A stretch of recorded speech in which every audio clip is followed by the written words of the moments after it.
Bismillahirrahmanirrahim. Assalamualaikum warahmatullahi wabarakatuh. Alhamdulillahirrahmanirrahim. Wassalatu wassalamu ala asrafi anbiya wa mursalin wa ala alihi ajma'in amma ba'd. Nah, pada pertemuan kali ini saya akan membahas materi mengenai pasar bebas, di mana pada materi kali yang saya bahas ini merupakan materi bagian dari mata kuliah pengantar ekonomi mikro. Nah, sebelum saya melanjutkan atau membahas lebih lanjut apa itu pasar bebas, di sini kan perkenalkan nama saya M. Kadri Taman Rabba dengan NIM 24601023, merupakan mahasiswa dari Universitas Indonesia Timur Makassar. Pertama-tama kita ketahui dulu apa latar belakang dari pasar bebas. Pasar bebas merupakan sistem perekonomian yang memberikan kebebasan penuh kepada individu untuk melakukan kegiatan ekonomi seperti memproduksi, menjual, dan membeli barang dan jasa tanpa campur tangan pemerintah. Dalam sistem ini, pelaku ekonomi bertindak berdasarkan kepentingan pribadi dan mekanisme pasar akan menentukan harga dan jumlah barang yang diperjualbelikan. Dengan semakin berkembangnya globalisasi dan liberalisasi perdagangan, pasar bebas menjadi semakin relevan dalam perekonomian modern.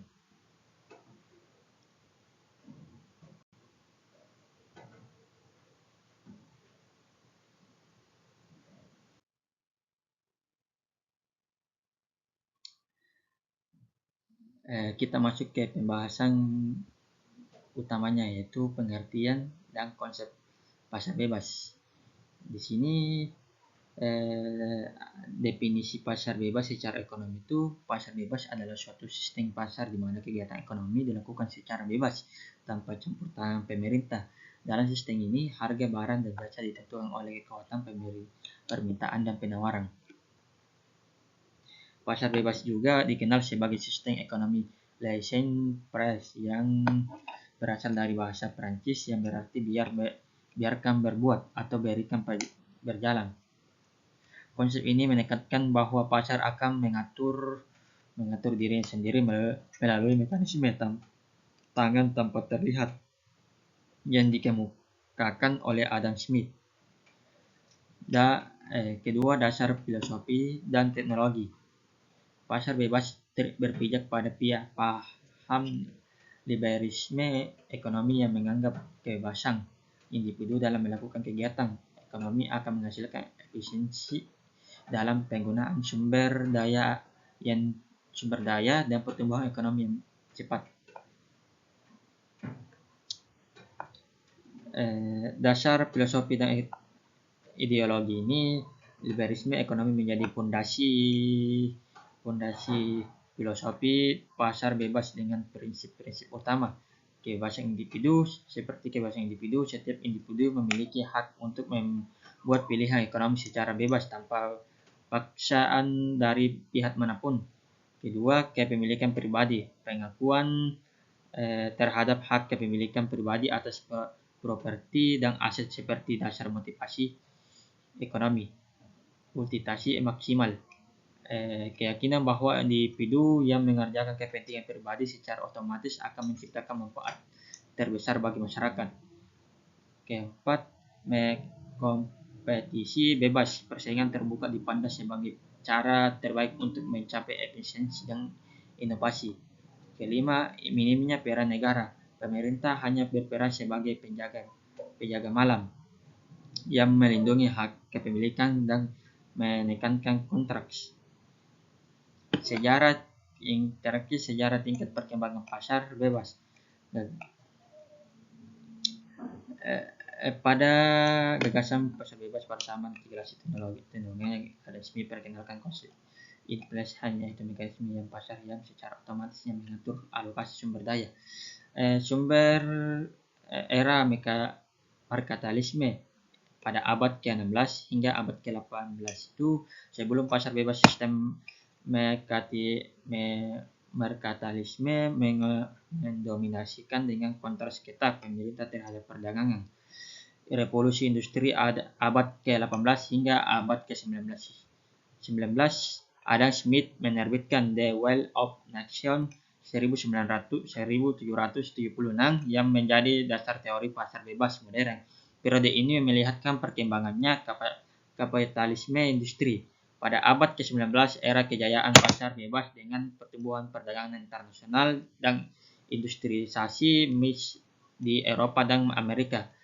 Krisis pada tahun 1929 dan New Deal.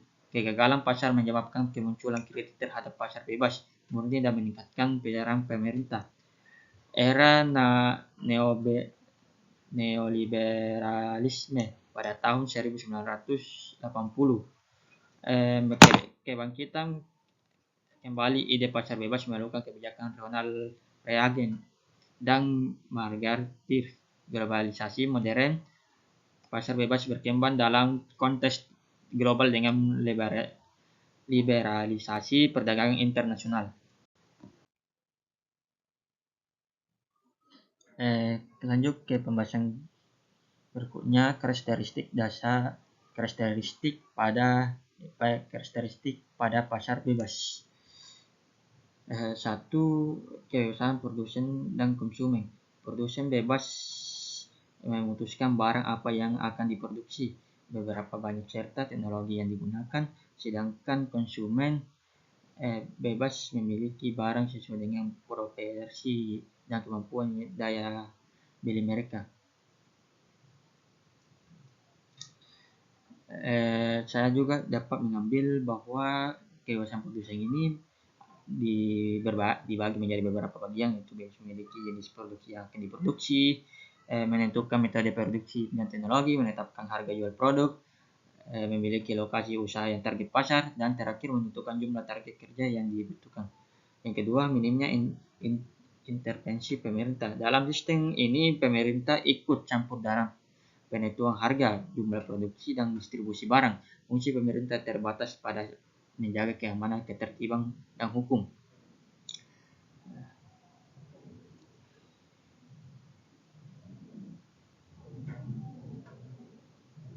Dalam minimnya investasi pemerintah ini, pemerintah dalam pasar bebas memiliki peran yang sangat terbatas.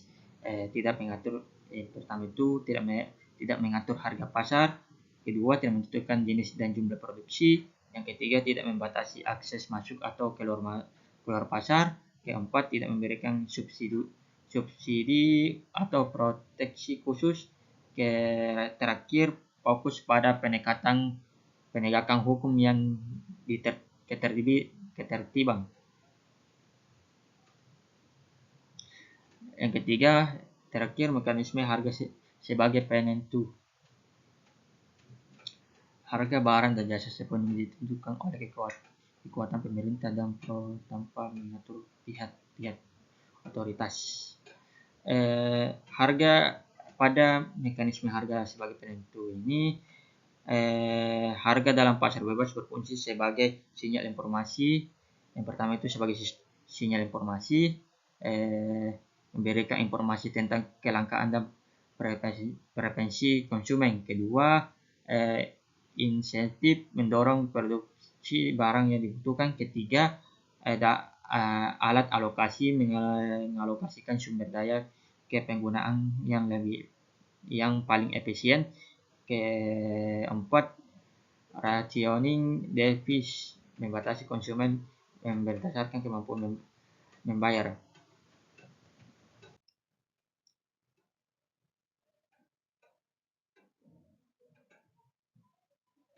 Keempat, kepemilikan pribadi atas faktor produksi.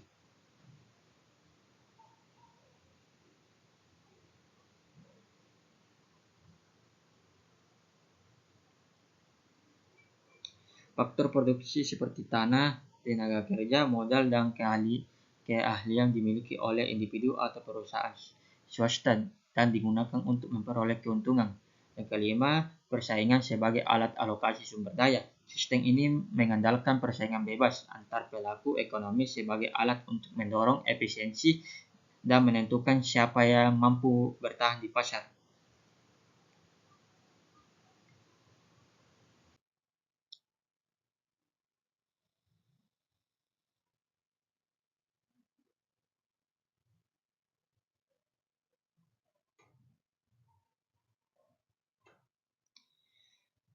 Mekanisme kerja pasar.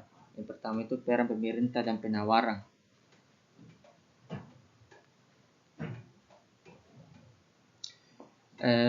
Pemerintah mencerminkan keinginan konsumen membeli suatu barang, sedangkan penawaran menunjukkan jumlah barang yang disediakan oleh produsen.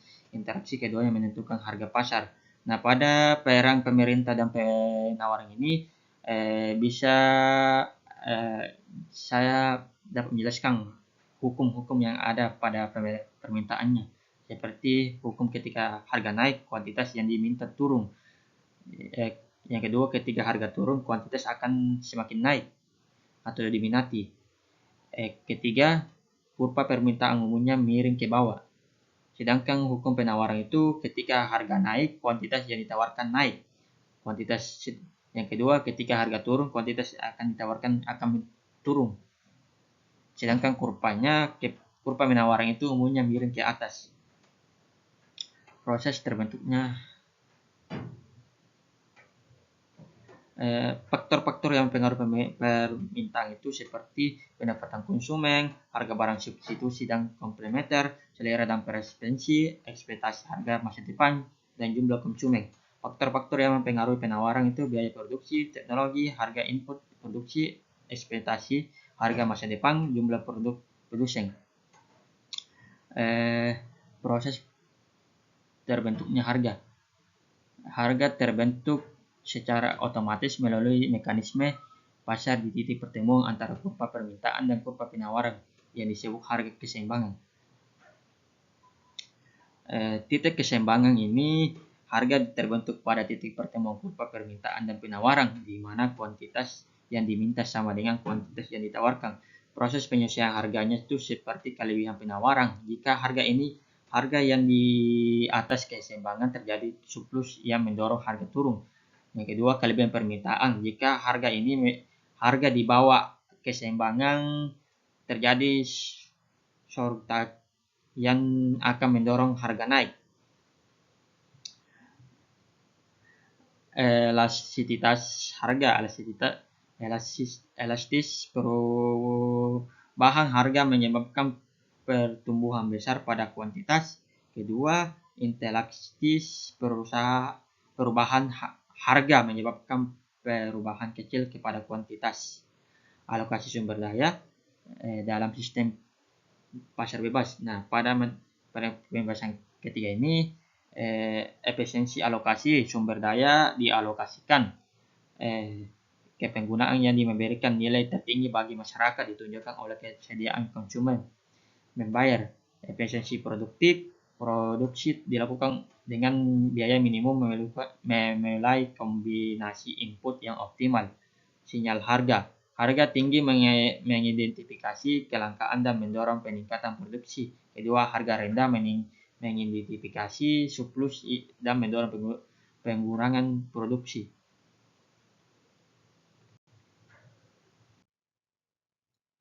Kelebihan dan kekurangan.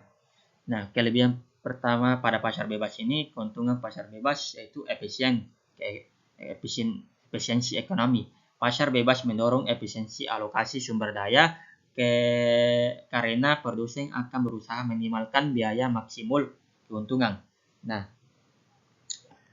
keuntungan pasar bebas ini efisiensi ekonomi, efisiensi pada ekonomi ini, efisiensi alokasi sumber daya dialokasikan ke penggunaan yang paling produktif, barang produksi sesuai dengan preferensi konsumen, dan tidak ada pemborosan sumber daya.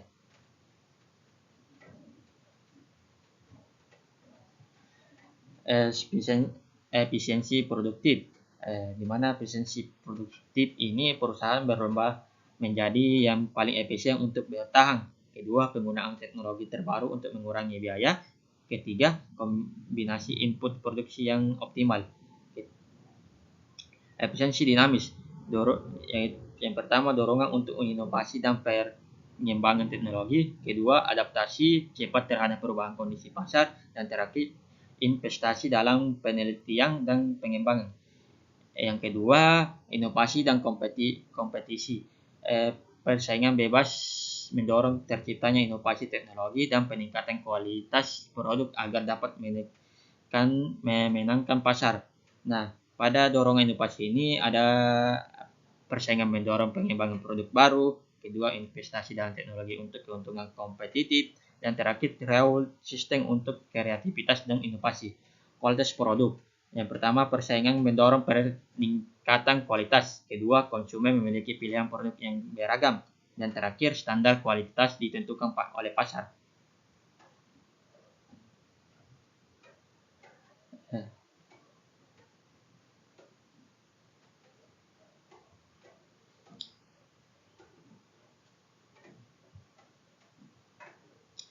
Ketiga, keterbukaan akses pasar. Setiap individu bebas masuk ke pasar untuk menjual atau membeli barang tanpa hambatan administratif. Kebebasan masuk dan keluar ini tidak ada hambatan artifisial untuk memasuki pasar. Kedua, entrepreneur dapat dengan bebas memulai bisnis. Terakhir, perusahaan yang tidak efisien akan tersisih secara alami. Mobilitas sumber daya, tenaga kerja, dan berpindah ke sektor produktif. Yang kedua, modal dapat dialokasikan ke investasi yang paling menguntungkan. Dan terakhir, inovasi pasar tersedia secara terbuka.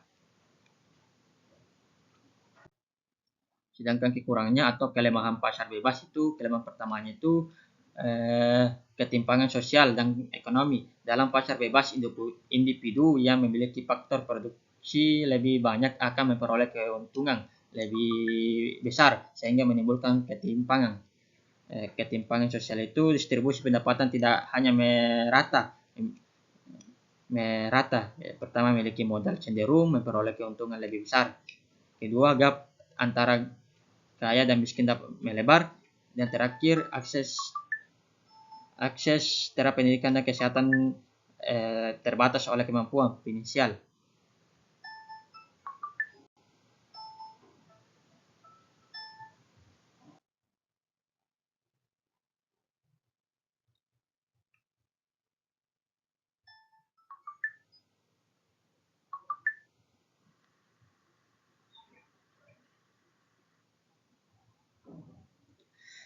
Kita masuk peran pemerintah dalam pasar bebas.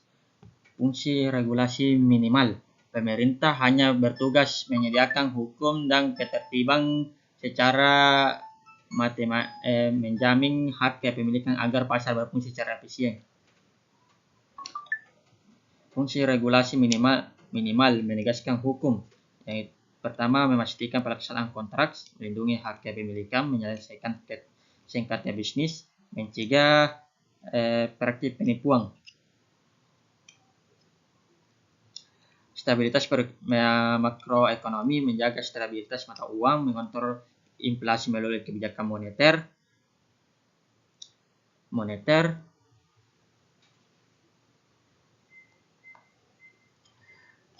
menyediakan infrastruktur dasar, memastikan keamanan nasionalis. Perlindungan terhadap hak konsumen dan lingkungan. Pemerintah menetapkan standar mutu produk, menjaga keamanan konsumen, dan mengatur perlindungan terhadap lingkungan dari dampak negatif produksi. Pada perlindungan terhadap hak konsumen dan lingkungan ini, perlindungan konsumen saya bisa berikan contoh perlindungan konsumen seperti standar keamanan produk, informasi yang akurat tentang produk, perlindungan dan praktik bisnis yang menyesatkan, mekanisme penyelesaian keluhan konsumen. Sedangkan perlindungan lingkungan, regulasi emisi dan polusi, konservasi sumber daya alam, penilaian dampak lingkungan, insentif untuk teknologi ramah lingkungan, penegakan hukum persaingan sehat. Pemerintah mengawasi praktek persaingan usaha agar tetap mencegah monopoli dan karakter yang merugikan pasar.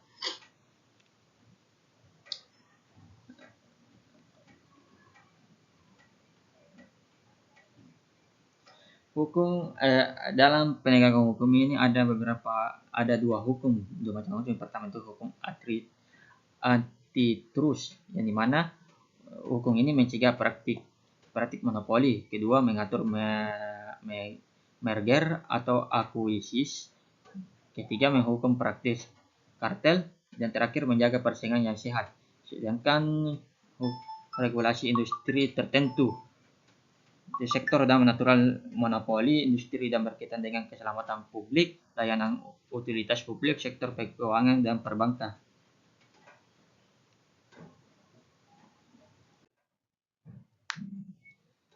Penyerapan dan dampak pasar. Contohnya itu seperti negara sistem pasar bebas Indonesia, termasuk negara menerapkan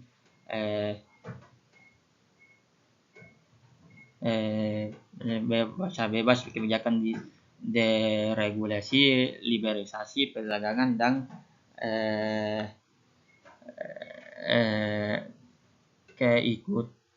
keikutsertaan dalam perdagangan bebas regional maupun global.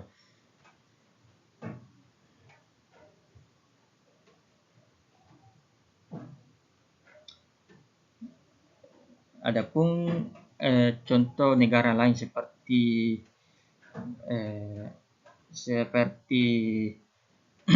Amerika Serikat, di mana Amerika Serikat ekonomi pasar bebas dengan regulasi minimal.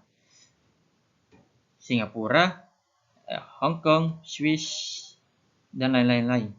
Sedangkan globalisasi dan perdagangan internasional itu mulai sistem pasar bebas Indonesia menjalani kinerja yang sangat baik dengan berbagai negara, meningkatkan ekspor nasional serta mendorong pertumbuhan ekonomi dalam era globalisasi. Liberalisasi perdagangan dalam globalisasi dan perdagangan internasional ini dapat dibagikan untuk mempengaruhi tarif dan pertambangan perdagangan, mempertemukan sudah perdagangan bebas, multilateral, trade agreements, dan World Trade Organization atau WTO.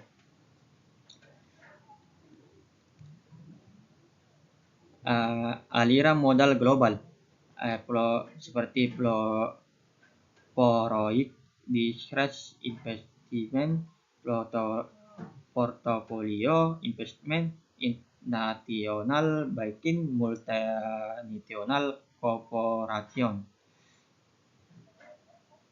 Transfer teknologi, penyebaran inovasi dari negara dan ashoring, global blockchain, dan terakhir cloud developer.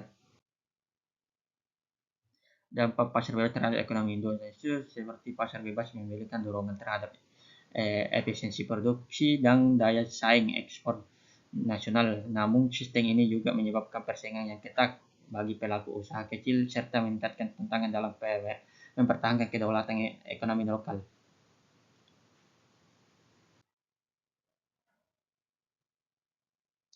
Studi kasusnya itu seperti contoh kebijakan pasar bebas dalam perdagangan. Penerapan APTA membuka arus barang bebas di ASEAN, namun juga meningkatkan persaingan produk lokal dengan barang impor. Kedua, perbandingan antara sistem pasar bebas dan campuran.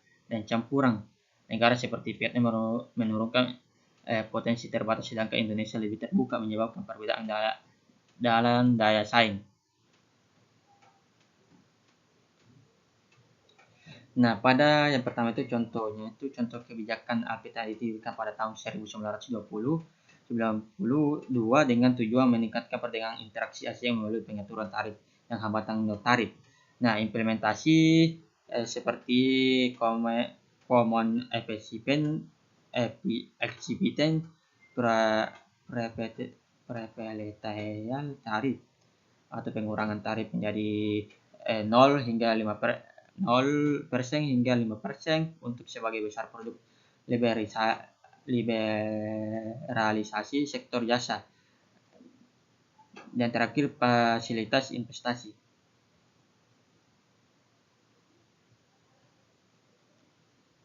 Yang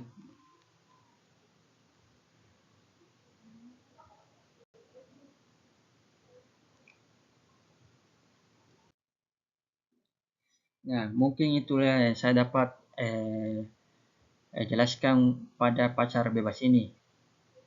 Nah, dapat disimpulkan bahwa pasar bebas sebagai sistem ekonomi mampu menciptakan efisiensi dan inovasi, namun menimbulkan ketimpangan dan risiko eksploitasi jika tanpa pengawasan. Oleh karena itu, peran negara tetap diperlukan untuk mengatur agar pasar tetap efisien dan adil.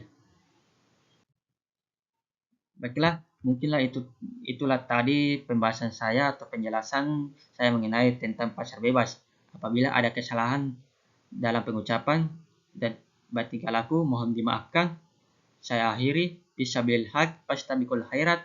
Marilah kita berlomba-lomba dalam kebajikan. Saya akhiri dengan ucapan terima kasih. Sekian dan terima kasih. Assalamualaikum warahmatullahi wabarakatuh.